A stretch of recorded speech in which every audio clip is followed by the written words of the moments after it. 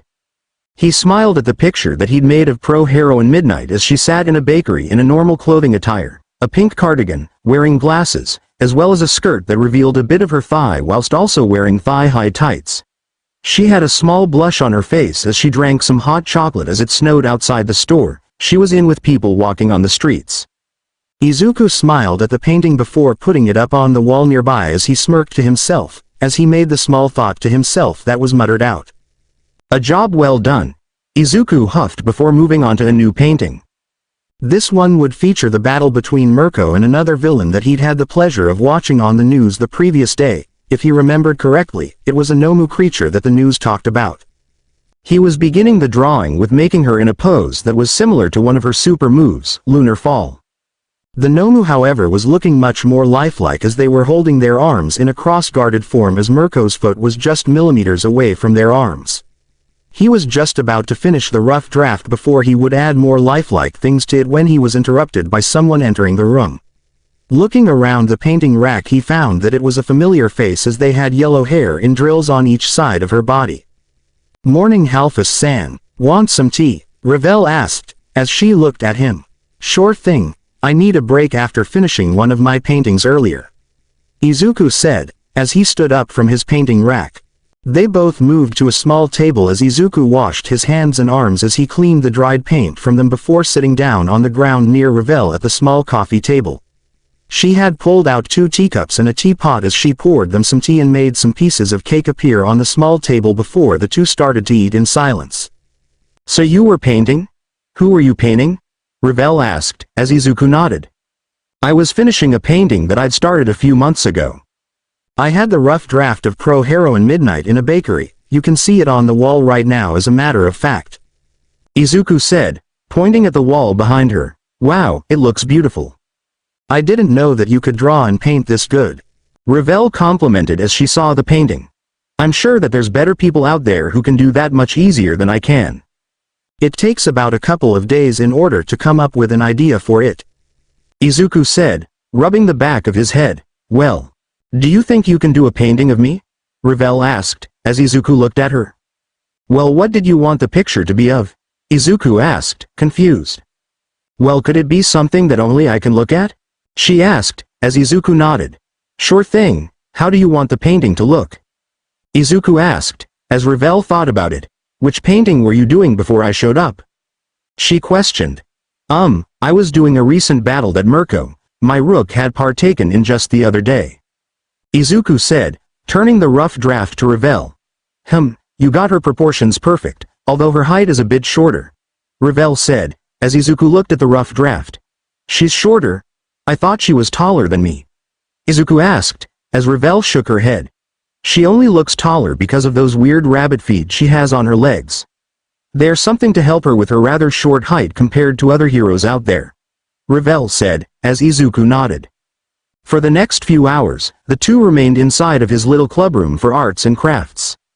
As soon as Izuku finished the painting of Mirko fighting a Nomu creature from the news, he looked at it closely before using some magic to dry the paint enough that it wouldn't fray apart. Then he used some magic in order to make a copy of it and placed that on the wall behind himself before he gave the piece to Ravel, who stared at the painting in awe. She smiled at how Mirko was portrayed in the midst of one of her super moves as she stared at Izuku with hearts in her eyes before she stated that if she knew how to draw perfectly better than him, she'd marry him right there. Of course, he blushed as soon as she stated that as she disappeared in a small magic circle to return back to her home in the underworld.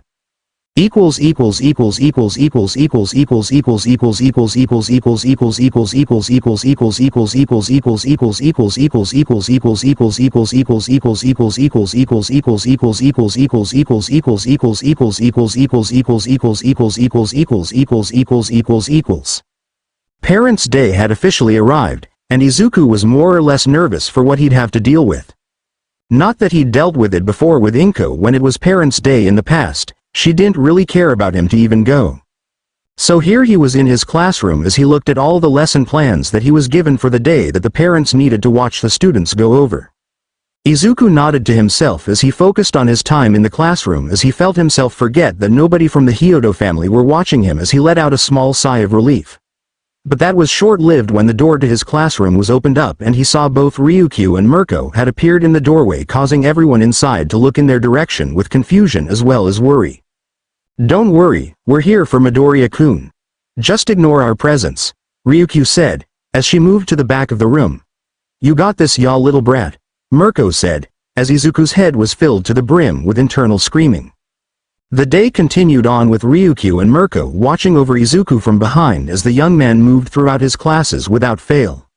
He even made 2 different sculptures within his last class of the 2 heroines themselves based on memory of how they looked when they were in battle, all from one piece of clay. With that stuff over and dealt with, Izuku was walking through the halls as Ryukyu and Mirko walked with him, making sure that he wouldn't lose sight of the 2 of them as they talked about his hobbies aside from quirk analysis. They had soon arrived at a gym area where there was a commotion as they all entered the place to see what was going on, and they saw a young woman who bore a small resemblance to Sona standing on a stage as she wore a weird costume. "I don't get paid enough to deal with this. You want to see what my clubroom looks like?" Izuku asked, as he had a tired expression.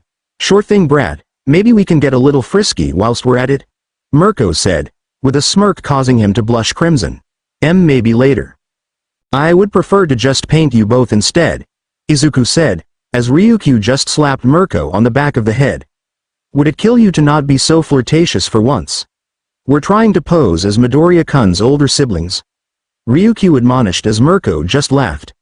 "Nope, I will forever be a rebel," Mirko called out happily.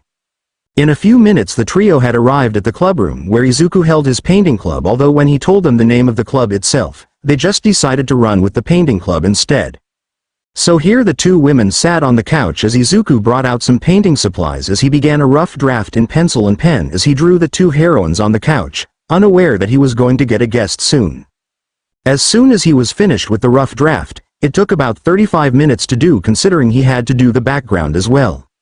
He started to paint the color into both of the women in the image as he did his very best to make the image look completely real, as if those in the painting were the real people he was looking at. This in and of itself had taken about another hour or so, considering he needed to mix multiple colors in order to get Mirko's skin color correct, as well as match the golden embroidering on her dress matching. As soon as it was done, however, Izuku made sure to place his name on the bottom left-hand corner of the painting as he used his magic to dry the paint so that it would look used. He turned it around to have the 2 heroines have a look at the painting, only to find Mirko sleeping on Ryukyu's shoulder from having sat for too long and not able to move about. "Yeah, she fell asleep as soon as you finished the rough draft. Even I'm surprised that she didn't hear you state that you were done," Ryukyu said, as she chuckled. "Well, at least you can place this in your agency," Izuku said, as he made a copy of the 2 in midair and placed it on another wall right next to Midnight. "You know, you should really become an artist on the side. You could get some really good commissions from some people on the internet for your paintings or drawings," Ryukyu said, as she looked at the painting. "Sure, but I'd rather stay away from that for a while. I don't want to do any kind of works that are very lewd for the people who like heroic images," Izuku said, as he shuddered. "Well, I think me and Rumi had overstayed our welcome. Make sure to keep in check with us, although I think you should get a new subordinate pretty soon," Ryukyu said, as she disappeared in a magic circle. "With Rumi. Who would willingly join my peerage though?" Izuku muttered to himself when someone else appeared. "So this is where you've been. I had been wanting to talk to you, young man," a childish voice called from his clubroom door. Looking over at the door, Izuku found himself staring at the girl from before inside the gym as she entered the room. She had long black hair that was tied up in twin tails, and she had blue eyes. She has a somewhat teen-like body that made him blush from how her costume was making her chest bounce with each movement she did. For some reason his mind had actually did the math on her measurements. B85W56H80 and she stood just a bit shorter than him. By about 3 inches. Due to what was apparently a magical girl hobby that he could undoubtedly think and not be capable of keeping her image out of his mind now, he just decided to nod his head at her. "So what are you doing in here?" Though the young Halfus would want to talk to those of his peers, especially one as great as me, she said, as Izuku stared at her for a second. "Should I know you?" Izuku asked, as the girl suddenly gained a sad aura. My Kahai doesn't even know me. She wailed as she fell to her knees. See, could you inform me about your name? Izuku asked, as the girl gained a suddenly happy mood. Remember my name, young Halphus, for I will be forever ingrained into your head. I am Seraphal Leviathan. But you can call me the mystical Leviathan. Seraphal said, as she bowed. And nice to meet you. El Leviathan. I'm Izuku Halphus. Although in this world I am referred to as Midoriya Izuku. Izuku said, as Seraphal nodded. So what are you doing in here? Seraphal questioned. Well, I was painting my two servants. Izuku said, blushing slightly. Seraphal looked at the walls as she found paintings of Ryukyu and Mirko as well as Midnight and Ravel on opposing walls. She then looked at each one before when she stared at the painting of Ryukyu and Mirko, she felt a small devil presence from it as she nodded. She then moved over to the small couch as she sat down on it as she stared at him expectantly. What are you wanting me to do? Izuku asked, as Seraphal laughed. Well, I want you to make a painting of me, of course. Why else would I sit here? Seraphal asked, as Izuku stared at her for a second. To talk to me about something important? Izuku asked, as Seraphal stared at him before nodding. Of course, how could I forget? We will be having a summit later on this week. I believe it'll be around Wednesday if I remember correctly. Seraphal said, as Izuku tilted his head. A summit? What's that? Izuku asked, as Seraphal smirked. That's where me, Zex-chan, Michi-san, and Zazzle-kun will be having a peace meeting. We will be making peace with one another's factions, and only then can we have true peace between all three sides. Seraphal said, as Izuku dropped his pencil. A peace treaty? Why wasn't I told about any of this until now? Izuku asked, suddenly concerned. Well, we were looking for you, but you were nowhere to be found. That was until I found you in here. But I can inform the others of where you were and that you know about it now. Can we get back to the painting? Seraphal stated before asking. Sure thing. Although, do you have any ideas as for what you want to look like? Izuku asked, as Seraphal thought about it. Do your worst. She said, as Izuku thought about it. I don't do lewd things. Izuku said, as he distinctly remembered a dream he would not name. Not a lewd image. I want you to do your best to create an image of me that brings the absolute worst out of me. Seraphal said, as Izuku thought about it. Okay. But what would cause you to bring out the worst of yourself? Izuku questioned as Seraphal smirked. Well, the demise of my little sister of course. She said, as if it weren't something common. Oh, okay, so how would I present the whole thing? Izuku asked, as Seraphal continued to give him ideas of how it should look. Over the course of the next 2 hours, Izuku would finally finish the painting as he let out a small sigh of relief. He'd never done a scene depicting that of someone holding their loved ones in their arms as they wailed to the heavens above crying out for vengeance. But he did find that this kind of image would most definitely make Seraphal worry about her sister more, so he decided to just do the absolute worst thing he could do for the image. He made Sona's body be pierced through the chest by a spear of holy light. And Seraphal was just a few feet away, not able to stop it in time, as Sona's expression held the most surprising and confused expression he could ever place on the woman's face. As soon as he turned the painting around for Seraphal to look at, he found that the young woman had been looking very closely at the image, attempting to bring about the whole meaning of it. So what is the meaning of this painting? She asked, as Izuku thought about it. Well, from what it looks like, I can personally think that based on your personality and the love you show your sister, there will come a time when she would need you, and you are close. But just not fast enough to prevent the end of her in time to save her life. Izuku said, as Seraphal looked at the painting. That's a good outlook on this painting. I hope you certainly find someone who is willing to pay for things like this. You could become very rich from these alone. Seraphal said, grabbing the painting itself before she noticed his signature on the painting itself. Why do you write your name on the painting? She asked, as Izuku looked away. Just so that nobody could claim it as theirs. Izuku said, as Seraphal nodded before leaving. The young man stretched his limbs, finally able to leave the room as he'd been sitting down in his chair for about 4 hours.